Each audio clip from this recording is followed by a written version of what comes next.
Question 9 was a multiple choice question asking the students to reflect on how their ability to do research has changed. In addition to the statements in the survey, a handout with graphs describing the changes was also supplied.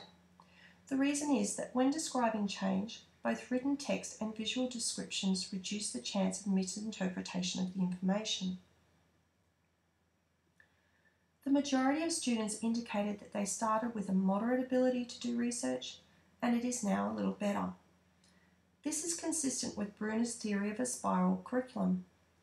The students experience inquiry according to their cognitive development.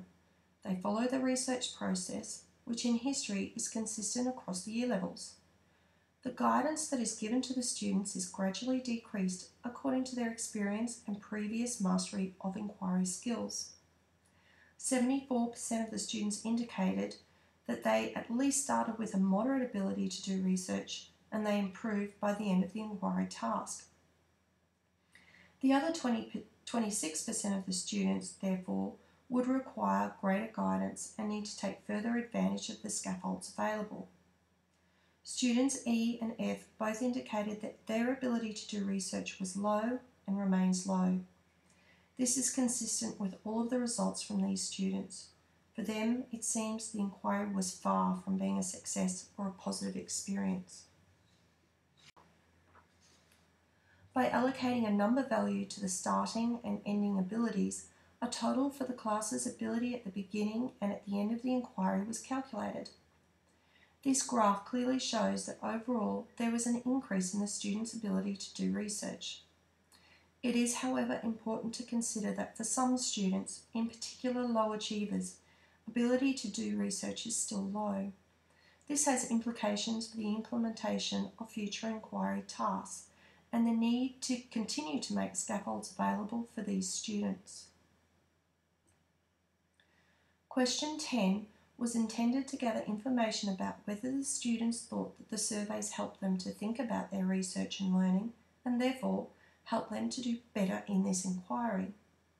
The majority of students indicated that it was a bit valuable and helped them a bit. Some students even indicated their disdain for having to do the surveys. For some, thinking about their learning and ability to do research may have been quite confronting. In particular, student F has clearly struggled the whole way through the inquiry, and despite the numerous scaffolds, guidance and enacted interventions, he struggled to improve his inquiry skills. Question 11 was intended to give the students an opportunity to express their feelings and ideas about inadequacies with the task and possible solutions that could be implemented by the teacher. After no comment, the prevailing comment was that the task was all pretty good. The next most numerous comment was a request to have a list of good sources that were relevant and reliable.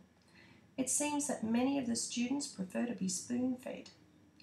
The most interesting comments were from students E and F, who would prefer to do an exam than a research task. Throughout the surveys and for many of the questions, students E and F preferred to remain silent. However, for this question, student F in particular wrote a detailed response. He was, it seems, at least motivated to express his disdain for the inquiry task. Another interesting response was the request for more guidance and scaffolding. As many scaffolds were already available, it seems that perhaps some students who need intervention are not utilising these either because they don't know how to or lack the disposition to work independently or actively seek help. The average ability students C and D both indicated that the inquiry needed to be more interesting and fun so that they could stay motivated. Question 12 was intended to give the students an opportunity to reflect on their own inadequacies and with the inquiry task and possible ways that they could improve their researching. Interestingly, skills and disposition were the most numerous responses. Almost a third of the class admitted that they were either lazy, lacked motivation, needed to stay focused, or should try not to be distracted. A third of the class admitted that they needed to improve their time management or the management of their files and information in general. 2 students indicated that they would like more feedback especially by peers through working collaboratively. Both students E and F noted again that they could improve by not doing the research at all. For student F, the inquiry was really an enormous struggle. Prior to submitting their final draft of the essay, the students are required to submit it to turnitin.com. This cross-references the information in the essay with published works. Those quotes should of course be cited within the essay.